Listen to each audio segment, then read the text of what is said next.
Hello again. Uh, Welcome back. I believe this is Adventures in Book Hunting, Episode 11. I was getting ready to take two boxes of books to the Hatter Bookshop, a wide variety of stuff, fiction, nonfiction, uh, science fiction, mainstream fiction, classical literature, history, uh, even some Amish romance. But I wanted to take a minute or two to show off maybe a few of what I consider the more interesting books in this haul to the store. And since it is 4th of July today, we're going to start with some uh, patriotic affair.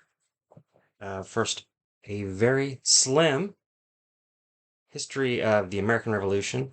Um, the American Revolution of History by Gordon Wood.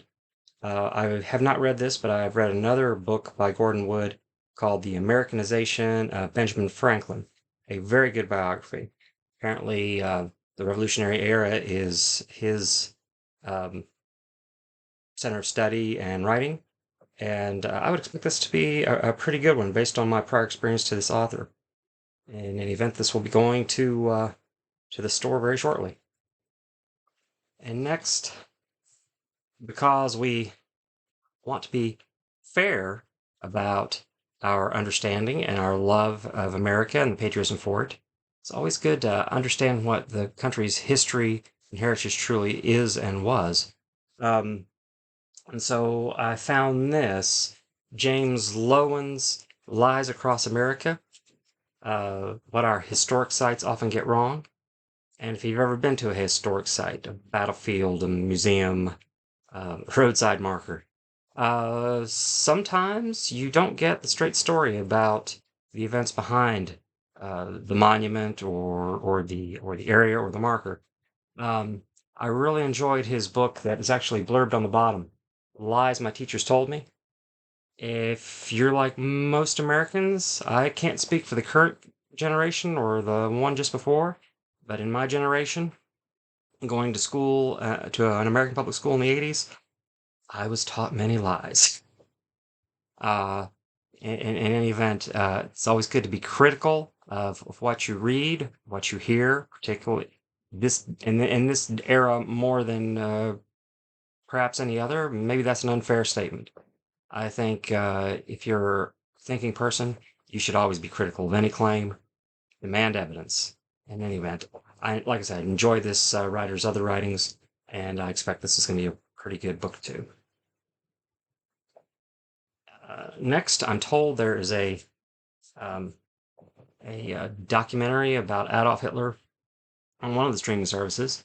And last week I donated my copy of William Shire's Rise and Fall of the Third Reich to the store. Hopefully it'll be timely with that going on. And it's my understanding that the documentary uh, is based, at least in part, on the writings of William Shire and his book. And I wanted to get the store of this companion book, William Shire's memoir of living and reporting from Nazi Germany in the 30s, the Nightmare Years. It's a fairly famous memoir, and I think it'd be a nice complement to the book I gave them last week. It's not in the best of shape, but it's still pretty sturdy and can stand a good reading. And next, we're going to do a bit of a pivot. Let's go into the classics I've got. I found these two books together, poetry of W.H. Auden, shorter poems and then longer ones. I know a little bit about Auden, a British American poet writing in the early 20th century, a contemporary of Dylan Thomas. And if you will indulge me, I'm going to read uh, potentially one of the short poems. Oh, first I need to mention, if you've heard a W.H. Auden poem, it is most likely his poem, um, what was it called? It was featured in the movie Four Weddings and a Funeral. And I believe it was something to the effect of Stop All the Clocks, read as a eulogy in that film. In any event, I picked out my favorite Auden poem. It's a Vilena, if I'm pronouncing that right, a French poetry form. Um, but in any event, let's just read it real quick. If I could tell you, time will say nothing, but I told you so. Time only knows the price we have to pay. If I could tell you, I would let you know. If we should weep when clowns put on their show, if we should stumble when musicians play, time will say nothing, but I told you so.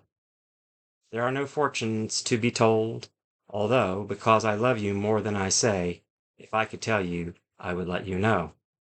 The winds must come from somewhere when they blow. There must be reasons why the leaves decay.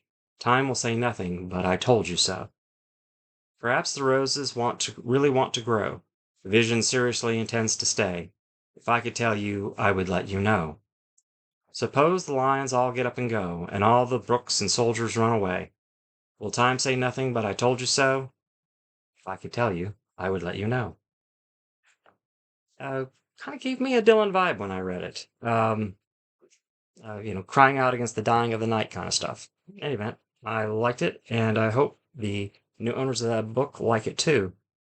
Um, oh, my other literary find going to feature here is a very nice Signet Classic copy of George Eliot's Middlemarch, one of her seminal works. Um, it's one we're all supposed to read, although I have not. The only George Eliot I've read is Silas Marner, which I thought was fine. I I already have an older Signet Classic of this same book. This one is a slightly newer edition, and frankly, I think the cover art's a little nicer than the one I'm keeping. So once again, that's going to the store. And next, maybe some lighter fare. Uh, Sometimes when you're out hunting books, themes develop. And this last week, a theme sort of came together. I found three Star Wars books. These two from the late 90s. I believe all three of these books predate the prequel movies. But yes, a book of short stories, Tales from the Empire.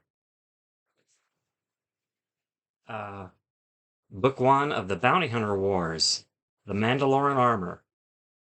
And finally, the oldest one, I believe this was published in 1996, uh, Children of the Jedi. This is a first edition, first printing of this book.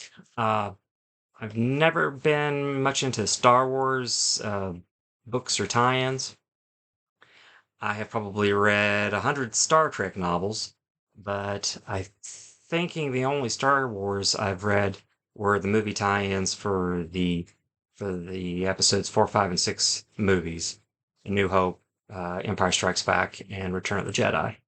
Um, but I have read some of Barbara Hambly's other stuff. Back in the 80s and 90s, she was a prolific fantasy author, and I enjoyed that. And hopefully, these will find new homes and owners at the bookstore. Now, I found these just yesterday, and I'm told that if I can find these out in the wild, bring them on in because they're still selling. And what I have here are the first three installments of the Twilight series by Stephanie Meyer. It's certainly not my thing, but I'm told it still sells well. And these, I think, are exceptionally nice trade back copies, just in beautiful shape. There's the first one, Twilight. New Moon. Still has a store sticker on it. This one looks absolutely brand new. And then finally Eclipse. It's all in wonderful shape. And it's the kind of staple book that I'm on the lookout for all the time because it's the kind of thing that even after all these years continues to sell.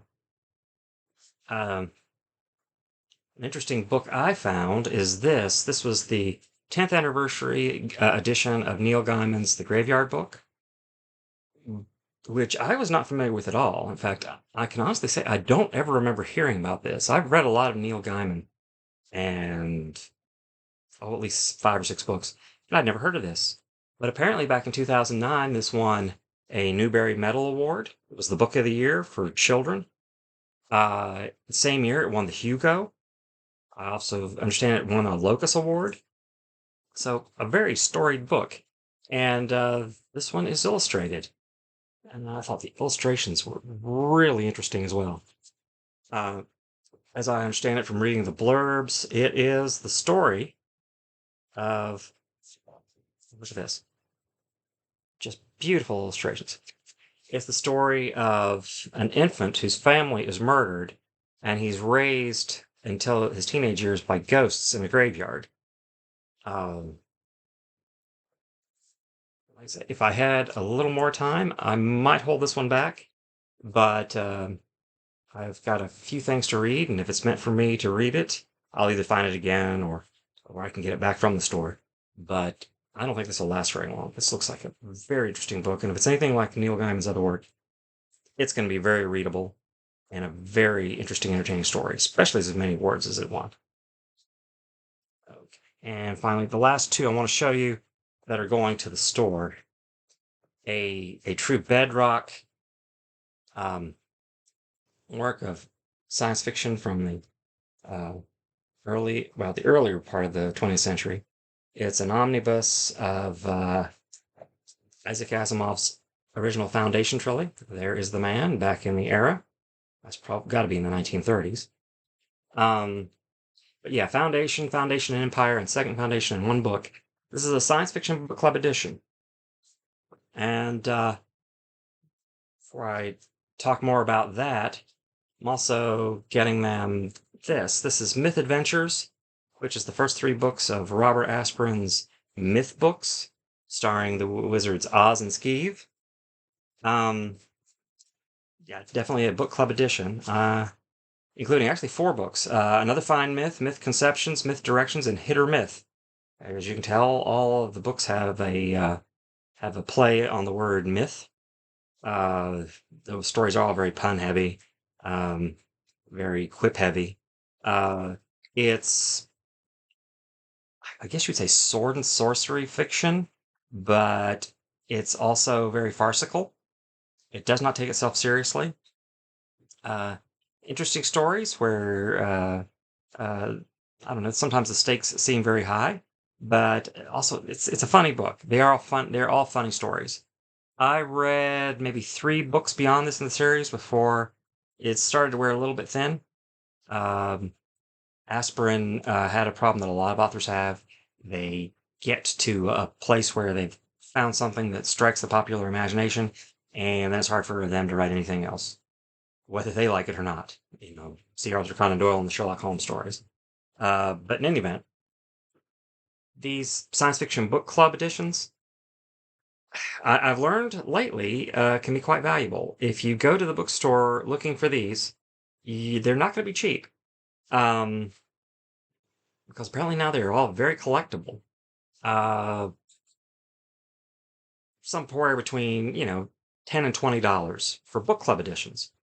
And that surprised me when I first started to figure this out, but I kept getting told, well, this, book club edition you brought in, turned out it was worth a good bit of money, on and on and on. And started doing research, and yes, a lot more than I was paying for them back when I was buying them in the late 80s and early 90s. In any event, I think it'll be a good addition for the store. And finally, a book I'm going to keep. This was an interesting little find. Something completely different than everything I've already showed you. The Mouse That Roared by Leonard Wibberley. This one I'm keeping. And I would imagine most folks will not remember this and will have no idea what this is about. I actually was assigned to read this in high school. Um, it's a very satirical look at politics, atomic warfare, and politics. Very funny book.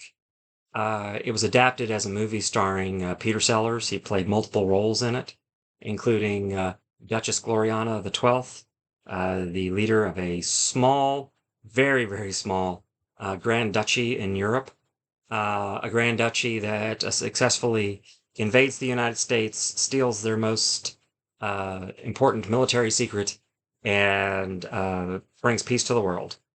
Uh, all over basically a trademark infringement that the United States government ignored. I know that sounds very bizarre, but I don't know that it would be sellable. It's not in really good shape.